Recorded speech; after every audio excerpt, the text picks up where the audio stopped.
Entry mudah, keluar kompleks. Dalam satu sistem, kalau anda cuma tampak entry di sini, tapi tak ada keluar. Keluarnya bila kau berdebar-debar tak dapat nak hold. Banyak sangat untung atau banyak sangat rugi. Tolong buang teknik berkenaan. Anda bukan trade, anda sedang berjudi. Simple. Anda ceritalah macam mana pun. Once it involve emosi akan release satu hormon dalam kita, dan itu adalah something yang simptom anda bukannya trading. Anda sedang ketagih untuk trading. Trading, beza seorang trader dan seorang yang berjudi adalah ketagihan. Itu dia. Kalau anda dapati tak ada entry, kena entry. Hentak apa hari ni? Minta maaf. Itu semua bahasa penjudi. Jadi berhenti buat. Tolong. Berhenti buat.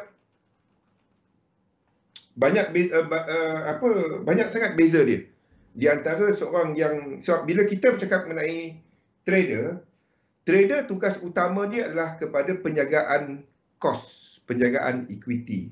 Itu tugas trader. Tak kisah retail ke, tak kisah institution ke, first thing adalah kepada penjagaan risiko. Jadi kalau bahasa yang keluar pertama adalah kepada berapa pulangan, itu bukan tugas trader. Tugas trader adalah menjaga risiko. Itu tugas pertama. Of course, mengeluarkan certain risiko untuk dapatkan certain profit. Sebab itu, dalam satu sistem, paling penting dalam kaedah masuk keluar market, bukannya cara masuk. Paling penting adalah cara keluar.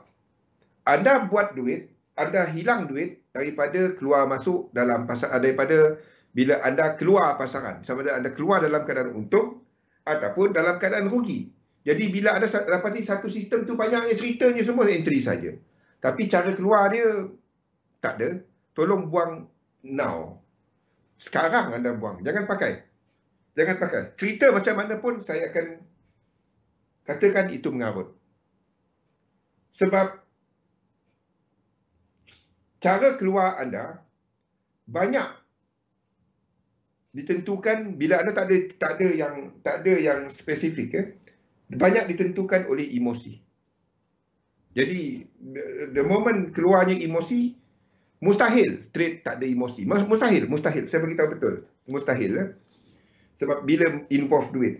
Tapi bila anda buat benda berulang, anda akan alihkan emosi tadi kepada satu sistem yang mengambil alih tugas anda membaca market. Sistem tu yang baca market. Bukan anda. Anda cuma ikut je dia. Tak ada cerita boleh lagi ni. Tak ada cerita boleh untung besar, boleh rugi besar. Tak ada. Teknik tu yang baca market, anda cuma ikut dia. Nak buat benda tu, anda kena kawal greed dalam kita dan fear dalam kita. Dua tu. Tamak dalam kita dan juga takut. Jadi untuk elakkan benda tu, fahamkan bahawa kita semua ni macam mana pun tak dilatih untuk berdagang daripada sudut emosi. Untuk dapatkan latihan tu, anda kena buat dia. Anda kena lakukan trading ni.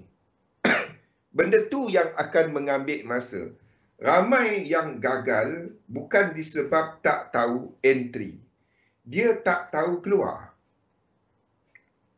Kalau anda dapati anda masih tak berjaya dalam bidang ni, bukan sebab tak tahu masuk market. Anda tak tahu keluar market.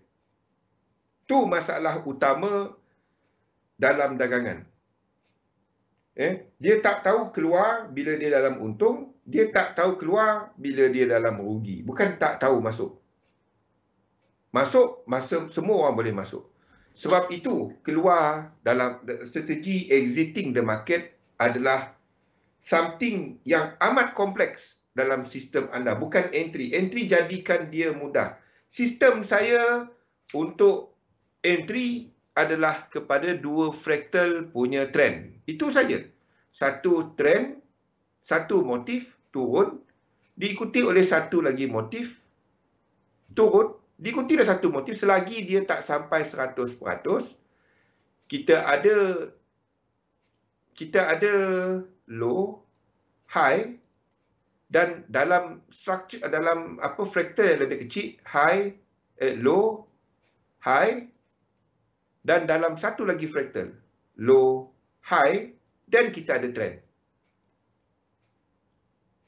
Any pullback, saya akan cari untuk entry. Itu saja sistem saya.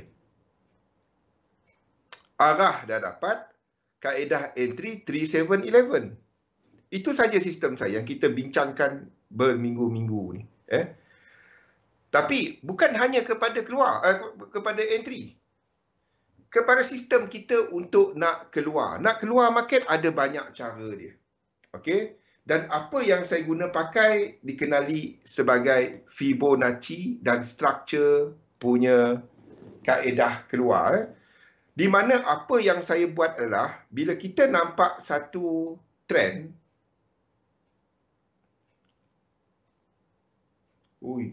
soalan semua tak keluar, memang lag.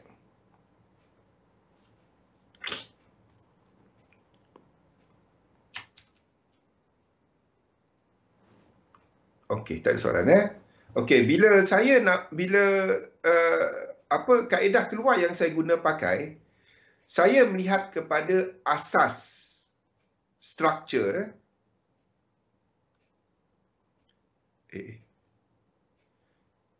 Okey. Saya melihat kepada asas daripada sudut structure.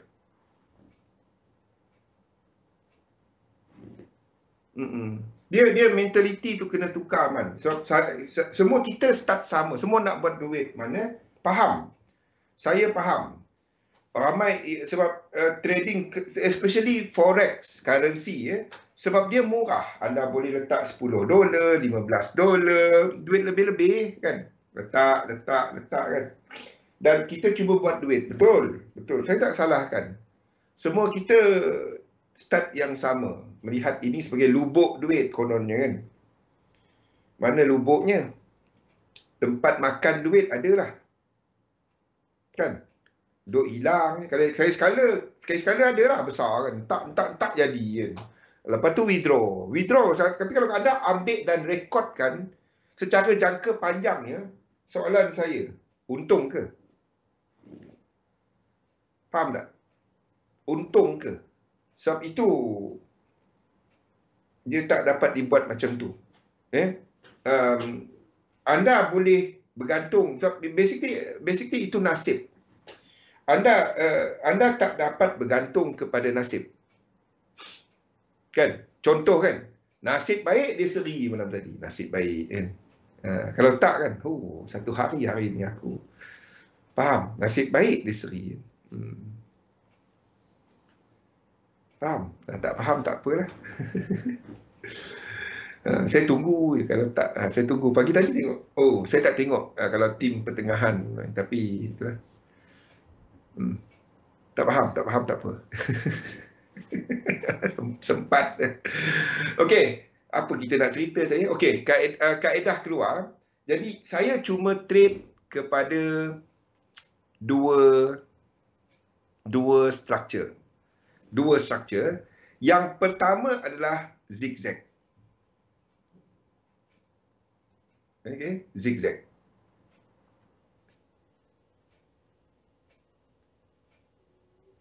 Idea dalam zigzag adalah bila kita ada satu correction berlaku, zigzag, 1, 2, 3, 4 dan 5, A, 1, 2, 3, A, B atau C tak kisahlah ataupun flat or whatever lah rupa di situ. Situ adalah B, 1, 2, 3, 4 dan 5 dan C. Okey. Idea dalam zigzag adalah bila kita ambil Fibo extension, wave C akan habis dalam 100 ke 161.8 Fibo extension A dan B. A dan B. Jadi dia akan habis kawasan ni lah. Kita tarik Fibo dan dia akan habis kawasan ni. Wassalam Sufi. Nanti tengok balik awal recording tadi, ya. Macam mana nak tahu struktur tu habis macam mana. Kenapa kita lukis fractal tertentu. Okey. Jadi, kalau kita katakan bahawa sini berlaku dua fractal, kita katakan masih ada trend di belakang ni, dan kita jangkakan bahawa kita tengah melihat wave zigzag correction kepada struktur besar ni, dan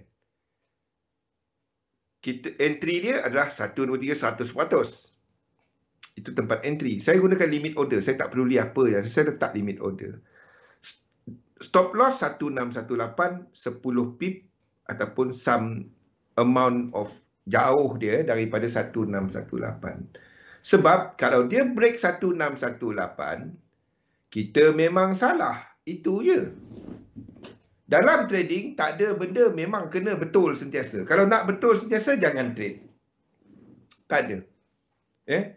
Ikut satu sistem, buat benda berulang. Jaga duit dan terima tempat berapa yang anda sanggup loss. Jadi, untuk nak tahu berapa sanggup loss tu, itu kita akan bincangkan pada minggu ini. Tak ada orang yang sama. Tak ada orang boleh bagi tahu anda, engkau ada 100, engkau cuma boleh trade $10 loss. Tak ada. Sebab 100 tu bukan sama makna kepada kita berdua. Kan Kimi? Kan Oman? Ada buat belanjawan tak tahun depan? Ni dah nak masuk bulan 12.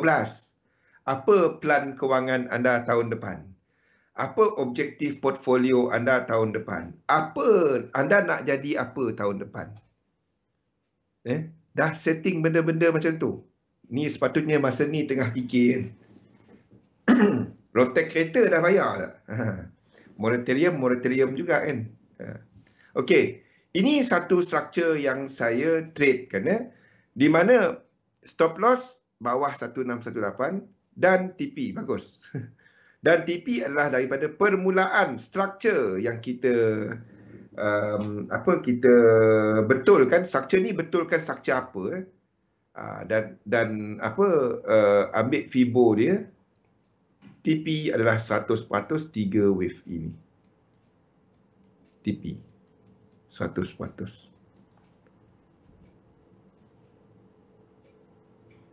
Nak draft later pula. Sila Bian. Okey. Itu adalah struktur zigzag.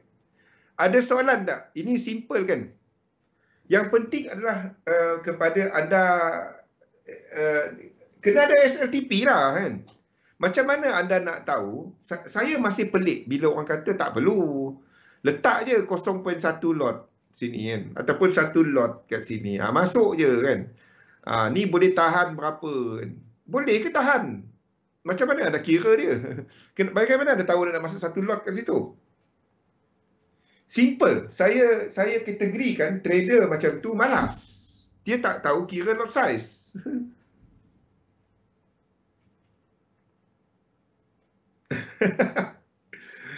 Buat belanjawan sendiri. Lepas tu bentangkan kepada keluarga, Sufi. Try buat benda tu. Buat belanjawan, bentangkan kepada keluarga. Anak saya, kalau dia nak apa-apa, saya bagi gaji kepada anak, kalau nak tahu. Saya bagi gaji kepada anak. Saya ambil masa 3 bulan. Saya tanya dia tiap-tiap minggu. Dia duit dia nak bahagikan macam mana. Boleh tanya dia. Kalau jumpa anak saya tanya. Saya tanya tiap-tiap minggu tu. Minta bajet dia. Saya berat nak keluarkan. Bukan berat, duit ada, tapi saya tak bagi dia. Saya nak dia bagi breakdown. Dia nak guna duit tu macam mana. Dan kadang-kadang dia nak beli game, dia nak beli apa. Biarpun harga benda tu RM14 ke, RM10 ke, RM100 ke, saya akan minta dia punya, dia gunakan kad saya lah. Saya akan minta dia perkadaran. Faham tak? 100, kalau RM100, gaji dia certain, dan itu berapa persen daripada gaji dia. Kalau dia rasa berbaloi, saya nak dia breakdown lagi. Okey, belanja dia apa-apa-apa, apa lebihan duit dia sebenarnya, dan lebihan duit tu nak buat apa. Sebab kita semua dulu masa kecil tak ada dilatih macam ni. Sama macam trading. Anda nak guna berapa dekat sini? Dekat mana anda katakan satu lot tadi dia habis kat sini, berapa aku hilang? Kalau anda gunakan kaedah support resistance, macam saya guna FIBO, ataupun ada yang guna CRS, whatever cara anda, pastikan anda ada cara. Saya gunakan FIBO tadi. Sebab kalau dia break 1618, itu dah salah. Jadi kita tahu kita salah. Jangan tak tahu salah. Faham? Biarpun dia tak skor, tetap menang. Itu contoh. Okey. Itu satu bentuk yang saya trade. Struktur kedua yang saya trade adalah kepada struktur W, X dan Y. Simple. Saya tak susah-susah. Simple. Di mana saya trade struktur W, X, Y. 1, 2, 3, 1, 2, 3, 1, 2 dan 3. Idea dia adalah kalau dia break 1618, ini sebenarnya benda lain. Itu je. TP sama. Sama seperti yang atas ni. Buat benda tu ulang. Tak ada benda ni. Tak ada buat pelik-pelik. Yang ketiga adalah bukan ni. Jadi yang saya enter,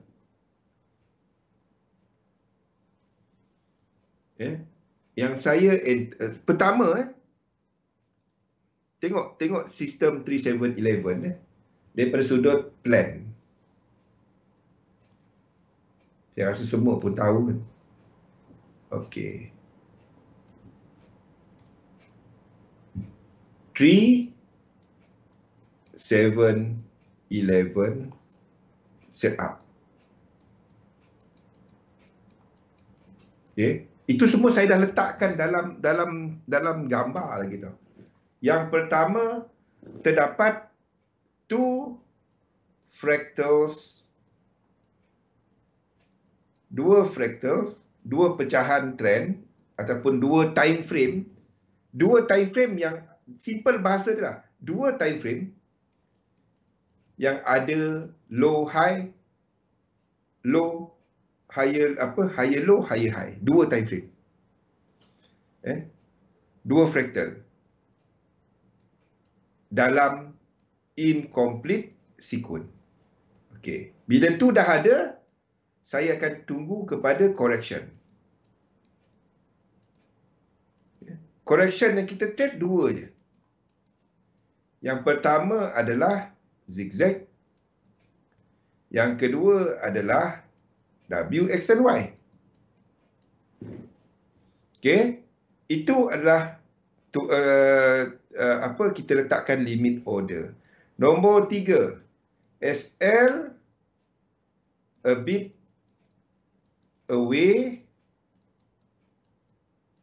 daripada 1618. 4, TP adalah 100% extension.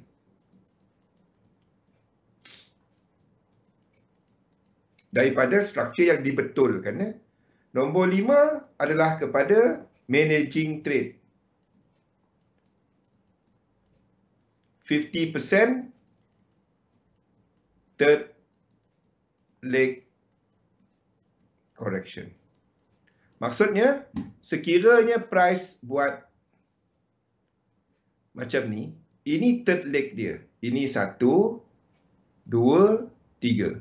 Jadi kalau price pergi 50% daripada sini, saya akan keluar separuh dan alihkan ataupun kecilkan stop loss. Kalau untuk zigzag adalah kepada struktur C sini. 50%. Boleh? Anda pergi tengok cat-cat ni di belakang, Anda tengok A, B dan C, setiap kali dia jadi, kalau betul-betul dalam area equal leg, Anda tengoklah apa jadi dekat 50%. Kenapa jangan tanya saya? Saya pun tak tahu kenapa dia jadi macam tu. Sampai langgam mic ni aku ni.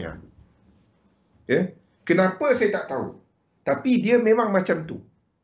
Tiap kali sampai 50% dia akan ada orang Sarawak cakap ada olah dia. Ada nakal dia kat situ. Adakah dia pergi ataupun dia terus jatuh balik ke bawah. Tengok area 50% tu. Tak tahu kenapa. Tapi itulah benda berulang yang dilihat dalam 3711. Kan? Kalau dia nak nakal-nakal, dia buat dekat sini. Sama ada dia terus naik, dia akan ada correction, lepas tu entah apa dia jadi kat situ. Dia perang, tak tahu kenapa. Kan? Menarik kan? Tiap kali sampai kat situ. Ini observation yang kita orang buat tahun 2010. Tiap kali sampai kat situ je. Situ. Kita nak untung ataupun kita nak kena VE ataupun nak jadi apa. Kalau price bounce daripada, dia akan buat sekurang-kurangnya 3 kat sini. Kalau dia buat 5, Alhamdulillah. Kalau dia buat 3, tu tak tahu. Kita akan tengok 3 extension ataupun 3 entah apa-apa. 50%. Exactly. Setiap kali. Tak tahu kenapa. Apa ke pelik je pun tak tahu. Jangan tanya saya. Itu adalah Fibonacci. Jadi anda kena tanya yang tahun 1400 tu. Pasal gini, tiap kali. Sebab itu kita menguruskan. Setiap kali. Apa gilanya pun tak tahu kenapa. 50%. Lepas tu kita akan keluar separuh. Dan maksudnya, untuk pengurusan entry, jadi bila anda entry, anda enter 2 position. Faham tak? Anda nak enter, dalam entry, anda fikirkan berapa dolar aku nak enter. Bukannya berapa lot. Berapa dolar aku nak trade? Aku nak trade 10 dolar je. Satu plan ni kan. Okey. Position sizing yang aku gunakan berdasarkan prestasi sistem sekarang, satu entry 10 dolar. Macam mana nak tahu? Ikut sesi pada hari Rabu nanti. Hari Rabu nanti kita akan cerita panjang benda ni. Kita akan skip sikit pasal kepercayaan, tapi kita akan cerita pasal position sizing model. Hari Rabu ni. Jangan ketinggalan. Dua-dua sesi tak sama. Okey. Jadi, kita pun dah hujung tahun. Kita market dah start Omicron lah, Nu lah, apalah kan. Macam-macam kan. Jadi, kalau betul market buat correction, itu masanya anda lepak dulu, tarik handbrake, fikir dulu, rancangkan portfolio anda. This is the best time. This is the best time. Kalau tanya saya, setiap kali market jatuh, mood saya membuak-buak tau. Setiap kali pasaran indeks saham jatuh, then waktu tu saya akan mula bahagi duit. Faham tak? Saya akan mula, ni untuk apa, ni untuk industri apa, ni untuk syarikat apa, ini apa. Saya akan mula buat saya punya fundamental analysis pada waktu tu. Technical memang kita buat hari-hari. Cumanya fundamental pada waktu tu. Company ni kuat ke tak? Apa projek, apa R&D dia, apa produk baru, apa dalam industri tu, apa dia punya kekuatan. Buat SWOT analysis lah. Pada waktu tu. Cumanya sekali nak enter kat mana je. Tu je. Kalau betul company tu okey, tak ada cerita pelik-pelik, tak ada dia punya director beli apa setakat baru intern dah jadi director, contoh kan, contoh saja kan, dan ataupun dia dapat pinjaman bank, dia pergi beli dia pergi beli kapal terbang kan, tak ada benda-benda macam tu. Then kita tahu company tu sihat. Okey, jadi apa yang saya buat adalah tentukan berapa dolar yang anda nak trade. Jadi Lepas tu anda kira berapa lot. Katalah anda nak trade $10. Bukannya 10 lot. Dan anda kira lot size dia adalah 2 micro. Pakai micro. Kalau anda, saya simple, trading account anda bawah 10,000 buka micro. Atas 10,000 buka standard. Simple je. Lepas anda dah ada ni, bagikan dia kepada 2. Kadang-kadang 2 lot. Tempat limit order anda, letakkan satu lot, dan ini bahagi kepada 2. Bagi 2. Jadi, yang tempat 50% ni, itu TP untuk yang pertama. Yang kedua, TP full.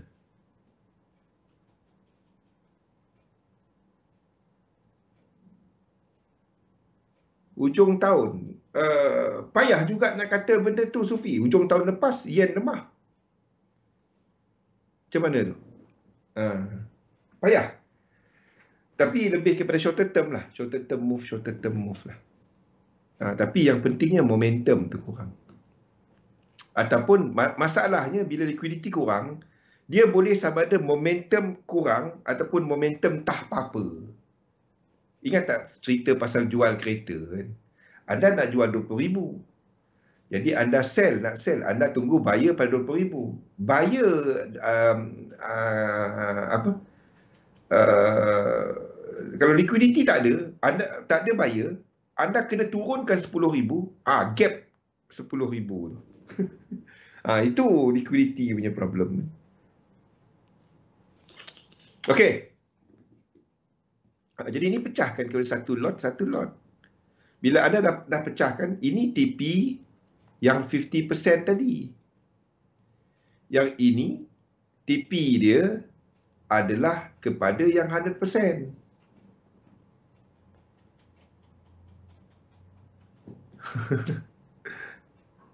Cuba. Boleh? Pecahkan entry anda kepada 2. Bukannya layer semua $10. Itu formula. Dia macam ni lah.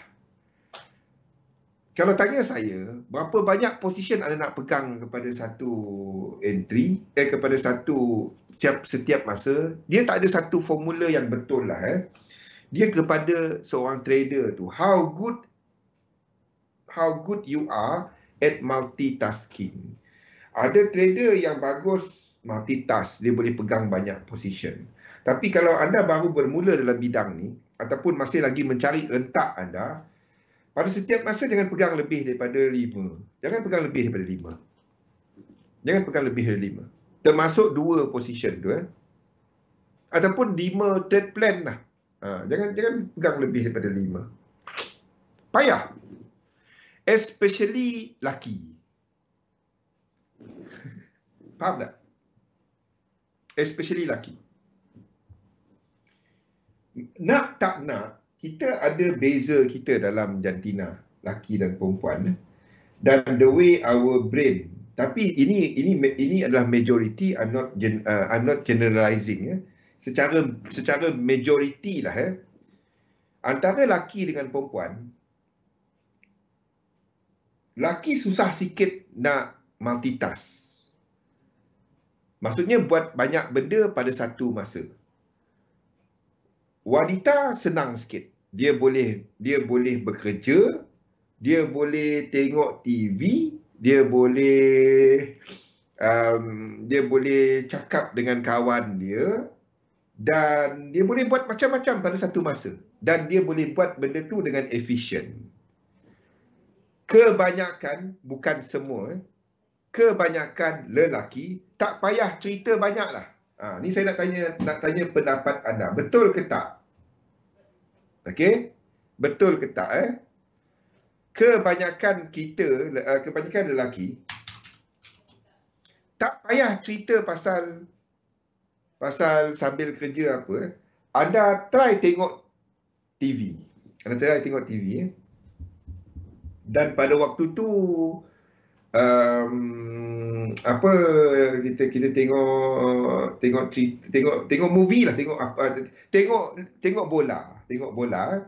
Bayangkan orang rumah anda ataupun kawan anda datang dan sembang dengan anda. Sembang-sembang mengarut tu tak apa sebab anda tak letakkan concentration kat situ. Dia sembang apa 5 minit nanti dah tinggal lah.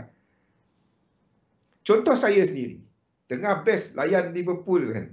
Datang wife. Kita tengah type pun soalan orang, jawab soalan orang. Oh ni 18 juta. Cerita juta-juta. Datang wife datang kan. Tolong buang sampah. Tak payah banyak. Kita dalam otak kita sebut, ya, dah. So kita nak alihkan dan tengok TV. Dia tak dapat. Laki. Betul.